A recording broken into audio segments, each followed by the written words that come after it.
Today on Walk to Texas History, we're going to visit NASA in 1962.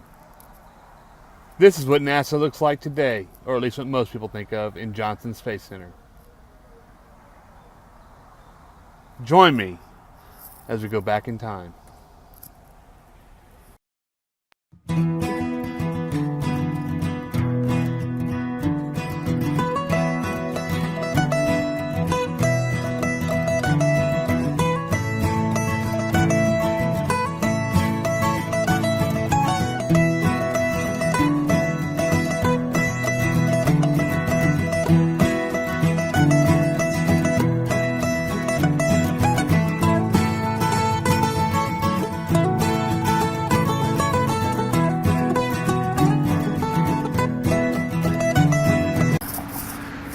I'm here today at 2999 South Wayside in Houston. This building, known as the Farnsworth Building, was built in 1957. But in 1962 to 1964, this building was actually the home of NASA here in Houston as Johnson Space Center was being built. Today, it's the home of the Houston Parks and Recreation Department. There are still several signs that this was home to NASA at one time.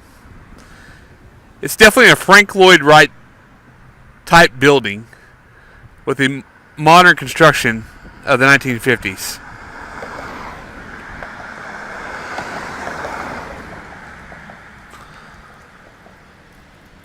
We can get a closer look at the historical marker and some of the identifying objects inside. Let's go there now. Here's the historical marker for the Farnsworth Chambers building. Like I said, it was built in 1957, and it's actually a marker just to the right here. It says 1956. I think that's when they laid the foundation for it. Excuse me.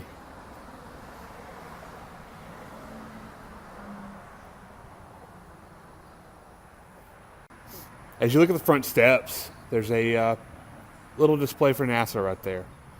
It's amazing to me to think of many great astronauts, great men of the United States, and women of the United States.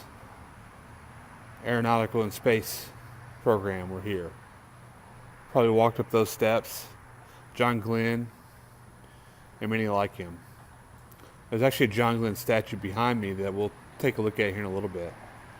If you've seen the movie Hidden Figures, you'll know that those three women, along with many others, were here in Houston before they were in Virginia, and then once again they moved to Houston.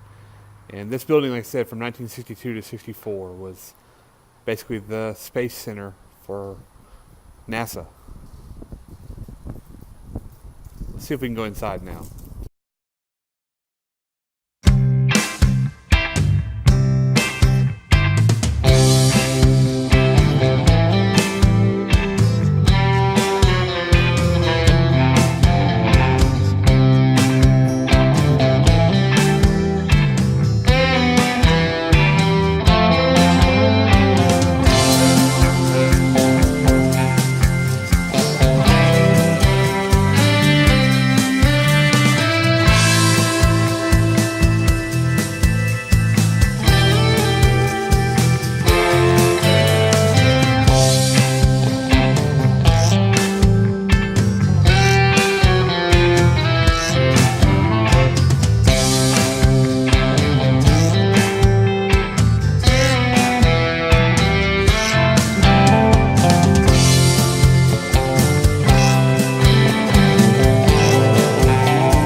Here's a shot from that picture inside, almost an identical shot as it was in 1962.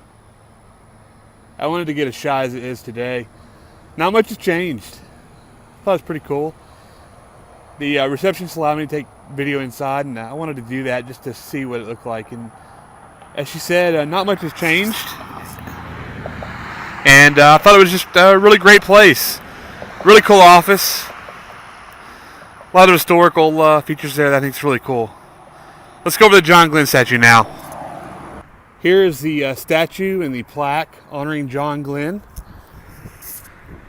He was a superstar of astronauts at that time. From 62 to 64, he definitely was the man. Let's get a closer look of the plaque and the statue. Here's that really great photo montage of John Glenn. And then here's the really cool plaque. It's one solid piece of metal that's got a bunch of cutouts to show his face. I think that's really, really awesome.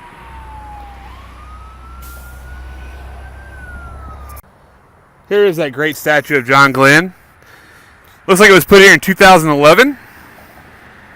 Right next to the wonderful plaque they have here. Now let's go on the back side of the statue and the side of the plaque. There's some writing there on both. I wanted to show the sculptor's name. Don't even get me lying on what his name is. But I wanted to show that. It's a great piece of work. And here it is on the side of the plaque.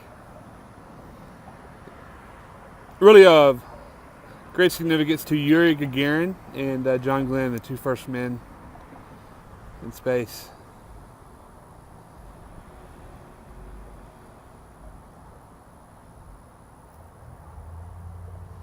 I like the outline of Yuri Gagarin's rocket as well as the outline of John Glenn's.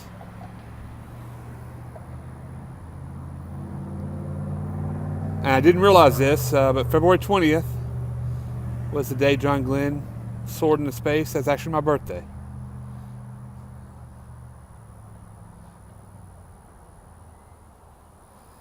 So all the people that are dedicated to get this here.